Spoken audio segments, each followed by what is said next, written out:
আসসালামু আলাইকুম। আন্তর্জাতিক সর্বশেষ আপডেট সংবাদে আপনাকে স্বাগতম। শুরুতেই জানিয়ে দেব সংবাদ শিরোনাম। শুরুতে জানিয়ে দেব ইসরায়েল ফিলিস্তিন সংঘাত নিয়ে দ্বিরাষ্ট্রভিত্তিক সমাধানের প্রস্তাব দিল জাতিসংঘের সাধারণ পরিষদ। জানিয়ে দেব ফ্রান্স ইসরায়েলের সম্পর্কে ফাটল, নেতানিয়াহুর উপর ক্ষেপে গেলেন ফ্রান্সের প্রেসিডেন্ট। এছাড়া রয়েছে ইসরায়েলে হিজবুল্লাহর রকেট হামলায় আহত হয়েছেন 10।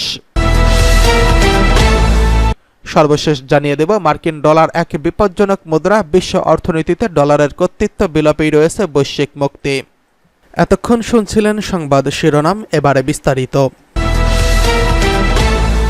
ফিলিস্তিন ইসরায়েল সংঘাত দ্বিরাষ্ট্রভিত্তিক সমাধানের প্রস্তাব দিল জাতিসংঘের সাধারণ পরিষদের প্রেসিডেন্ট।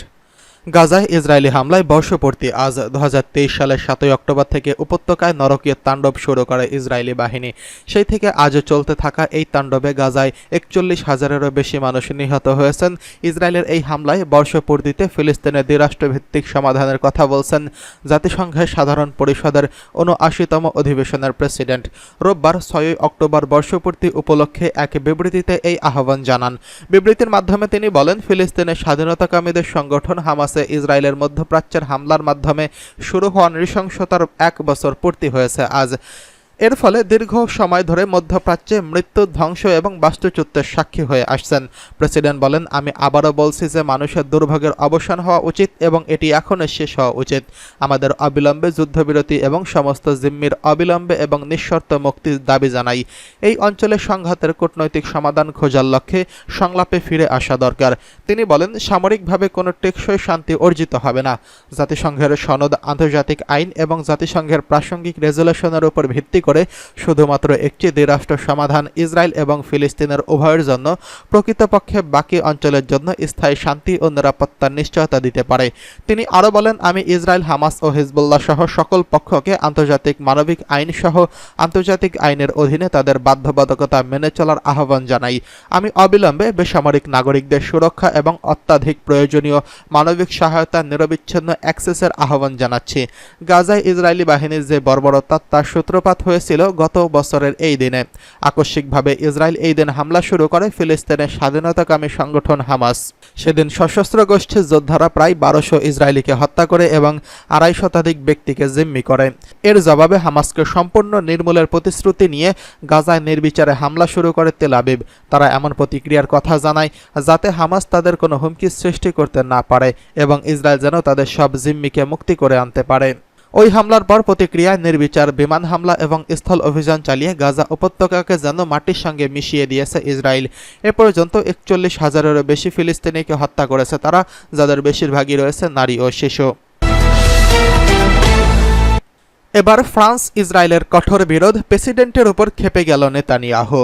1 বছর ধরে চলমান গাজা যুদ্ধে ইসরায়েলের জন্য রসদ হিসেবে অস্ত্র সরবরাহ বন্ধের আহ্বান জানিয়েছেন ফরাসি প্রেসিডেন্ট ইমানুয়েল ম্যাক্রো।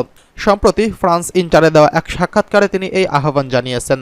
ম্যাক্রোর এই ধরনের বক্তব্যে ক্ষোভ প্রকাশ করেছেন ইসরায়েলের প্রধানমন্ত্রী বেঞ্জামিন নেতানিয়াহু। নেতানিয়াহু এক ভাষণে বলেন, আমি আজ প্রেসিডেন্ট ম্যাক্রোর উদ্দেশ্যে একটি বার্তা দিচ্ছি।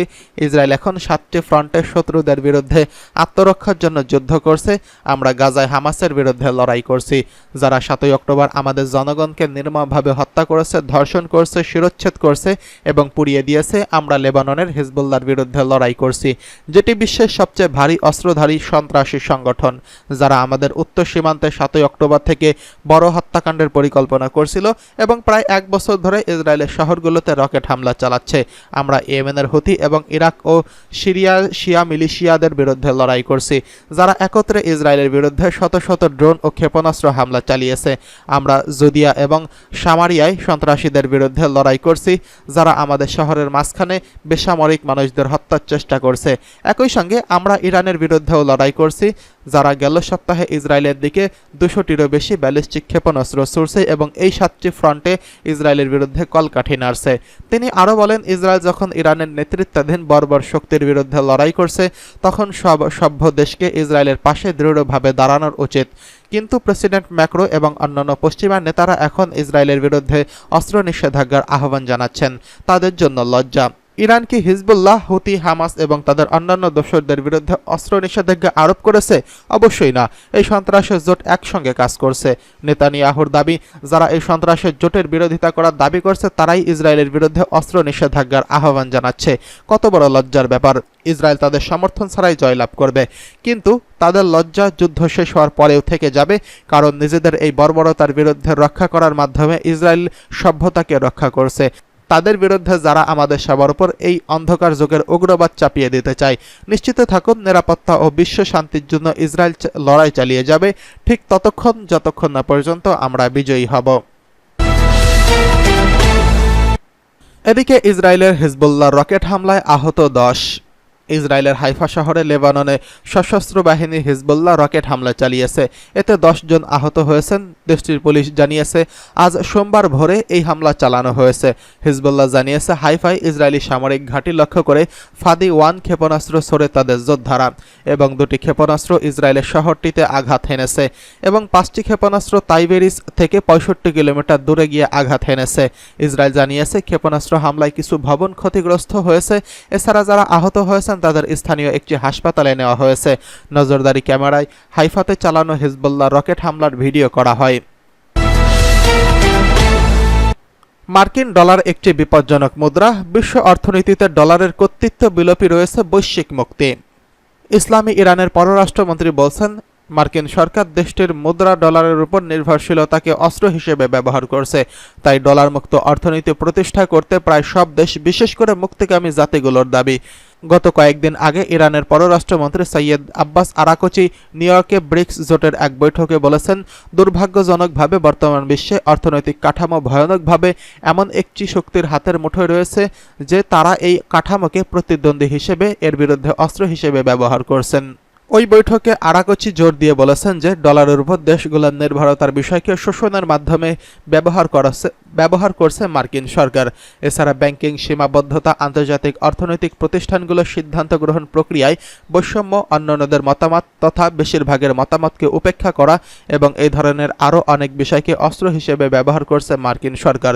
ডলার মুক্ত অর্থনীতি প্রতিষ্ঠা বিশ্বের প্রায় সব দেশ, বিশেষ করে মুক্তিকামী জাতিগুলোর দাবি বলে মনে করেন ইরানের পররাষ্ট্রমন্ত্রী আব্বাস আরাকচি। এর আগে আন্তর্জাতিক অর্থ তহবিল বা IMF এ নিযুক্ত ব্রাজিলের সাবেক প্রতিনিধি Paulo N Batista RT Russia টুডেকে টেলিভিশন দেওয়া এক সাক্ষাৎকারে বলেছেন, মার্কিন ডলার একটি বিপজ্জনক মুদ্রায় পরিণত হয়েছে। ওই সাক্ষাৎকারে বাতিস্তা বলেছেন, বৈশ্বিক রিজার্ভ কারেন্সি হিসেবে ডলারের উপর আস্থা দিনকে দিন কমে যাচ্ছে এবং বহু দেশ এখন ডলারের বিকল্পের অনুসন্ধান করছেন। ফলে এই প্রবণতা ডলারকরণের এক বড় আন্দোলনের রূপ নিয়েছে।